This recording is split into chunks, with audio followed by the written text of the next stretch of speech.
नमस्कार, मैं दीक्षा सिंह और आप देख रहे हैं द नगरी न्यूज। राजस्थान में एक बार फिर से गुर्जर आरक्षण आंदोलन ने रफ्तार पकड़ ली है। गुर्जर आरक्षण संघर्ष समिति के अध्यक्ष विजय बैंसला ने राज्य सरकार को दो टूक चेतावनी देते हुए कहा कि यदि समुदाय की मांगे पूरी नहीं हुई तो 8 जून को भरतपुर जिले के पीलूपुरा में एक निर्णायक महापंचायत आयोजित की जाएगी। यह ऐलान उन्होंने दौसा जिले के महुआ क्षेत्र के पीपलखेड़ा गांव में एक श्रद्धांजलि सभा के दौरान किया। इतना ही नहीं, विजय बैंसला ने राज्य सरकार पर गंभीर आरोप लगाते हुए कहा कि सरकार पिछले 17 महीनों से चुपचाप बैठी है और समुदाय से किए गए वादों को निभाने में पूरी तरह विफल रही है। इसके अलावा उन्होंने यह भी कहा कि हम तब तक घर नहीं लौटेंगे जब तक हमारी मांगे पूरी नहीं हो।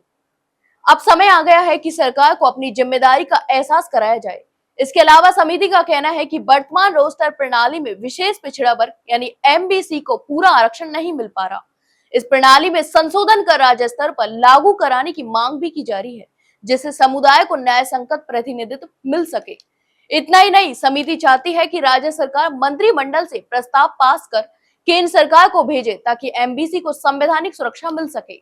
इसके अलावा पूर्व में हुए आरक्षण आंदोलनों के दौरान दर्ज मुकदमों को वापस लेने की भी मांग की गई है, जिसमें योजनाओं के तहत स्कूटी वितरण, छात्रवृत्ति और अन्य सुविधाएं 17 महीनों से ठप पड़ी हैं।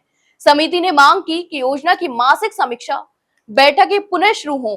इतना ही नहीं, कई सरकारी भर्तियां भी लंबित हैं जिनमें गुर्जर युवाओं का चयन रुका हुआ है। समिति चाहती है कि इन्हें शीघ्र पूरा किया जाए।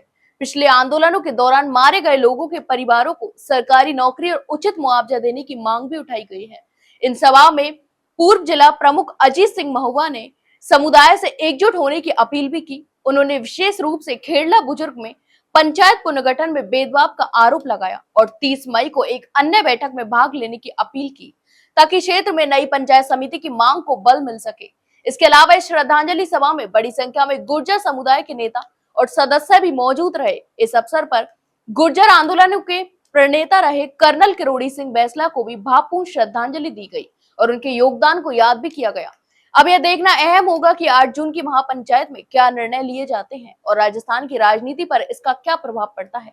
आंदोलन के फिर से तेज होने के संकेतों ने सरकार के सामने एक नई चुनौती खड़ी कर दी है।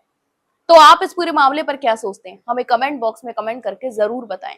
वहीं जानकारी अच्छी लगी हो तो वीडियो को लाइक और शेयर जरूर करें और हाँ, चैनल को सब्सक्राइब करना ना भूलें। फिलहाल के लिए इतना ही, जल्द मिलते हैं एक नई जानकारी के साथ। तब तक के लिए नमस्कार।